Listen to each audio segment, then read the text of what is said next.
Сәлем баршаңызға, сіздермен дәрігер Бағзат Сейтқазұлы.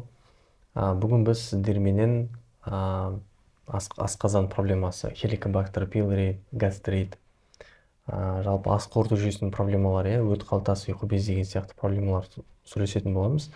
Егер де сіз асқазаныңыз таза болуын қаласаңыз, хеликобактер пилоридің түсуін қаласаңыз, мынау анализдер көріп тұрғандарыңыздай, бұл менің пациентім.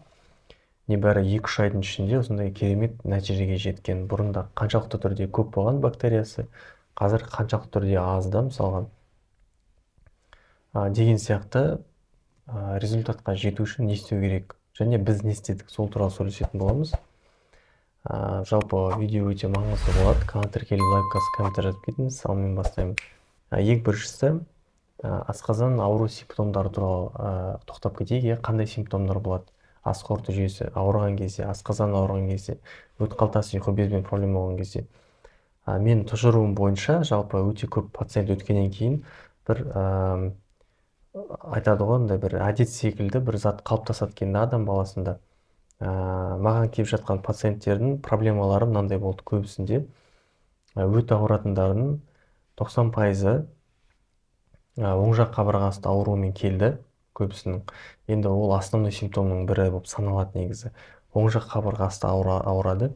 Екінші симптом ол бізде мынау өт ауыратын, өті толған адамдарда жүрек айну пайда болады. Жүрек айныды ма, уже значит сіздер не істеу керексіздер, сіздер өт қалтаны тексеру керек деген сөзді білдіреді. Тағы кейінгі симптомдар өт қалтасында тас пайда болған адамдарда болды. Ол қандай симптом? Ол жаңағы ауру сезім оң жақ қабырғасында басталған, арқа қарай береді. Оң жақ жауырынға береді, немесе сол жақ жауырынға да береді кейде. Осындай симптомдар жалпы болды. Тасы бар адамдарда көбінесе оң жақ қабырғасы мен оң жақ жауырынға береді. Осындай симптом ауырған кезде. Кейінгі, енді ұйқы безі ауыратын адамдар қандай симптом болды? Көбінесе ұйқы безбен ауыратын адамдарда бізде іші өту болды, немесе іші қатып қалады, немесе іші өтеді. Содан кейін іштері кеуіп, жаңағы не болып кетеді, желденіп кетеді. Ұйқы безі проблемінде адамдардың көбінесе ішектері жаңағы микрофлорасы бұзылады, өйткені фермент дұрыс емес бөлінеді жалпы. Bir жағынан қабыну процестері өт қалтада, ұйқы безде болады. Бауырда кішкене өзгерістер болғаннан кейін осының барлығы ас қорыту жүйесіне именно ішектерге береді. Ішектерге қалай береді? Ол жақтағы микрофлора бұзылып бастайды.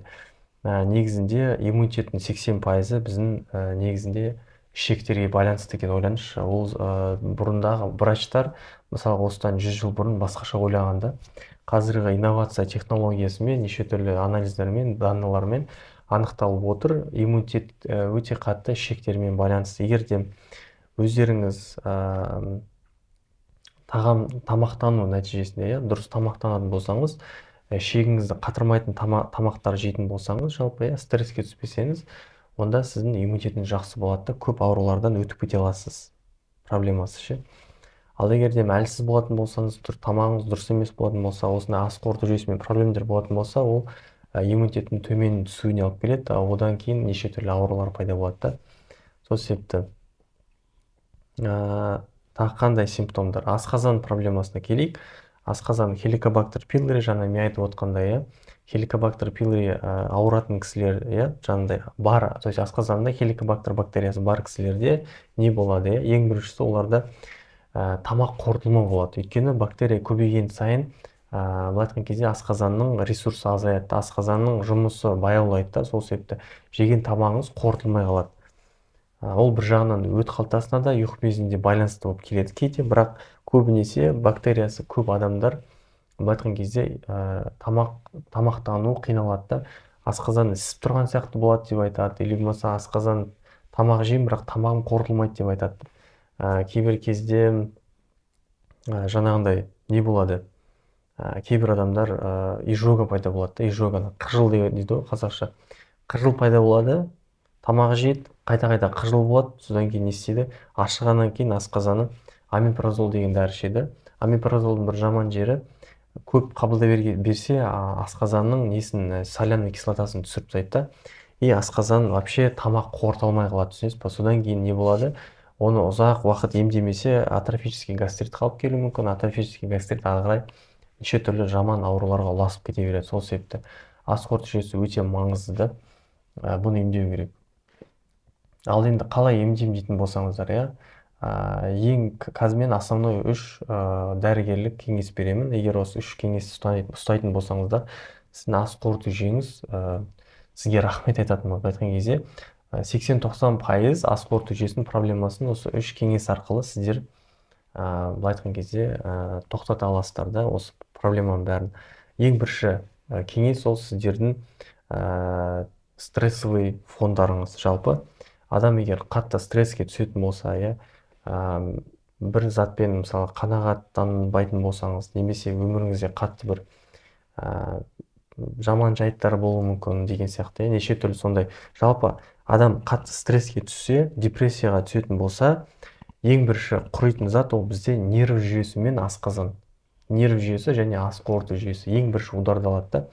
Сол кезде былай айтқан кезде тамағыңыз қорытылмайды. Тамақ қорытылмауы неге алып келеді? Жаңағы бактериялардың көбеюіне, застой желчыға, ұйқы безінің дұрыс емес функциясына, ішектеріміздің микрофлорасының бұзылуына да стресс негізі әсер етеді. Сол себепті ең бірінші кеңес ол сіздер стрессовый фондарыңызды реттеп, барынша проблемаңызды шешуге тырысып, жаңағы стресстен арылуға, жалпы арылуға көмектесетін заттарды жасау керексіздер. Соның бірі мысалға антидепрессант немесе успокоительный какой-то бір қатты тяжелый емес, там легкий шөп дәрілердің арасында мысалға валерьянка может, одан бөлек мысалға комплекс валерианы деген дәрі, пятерка деген дәрілер бар біздерде, шөптен жасалған мысалы.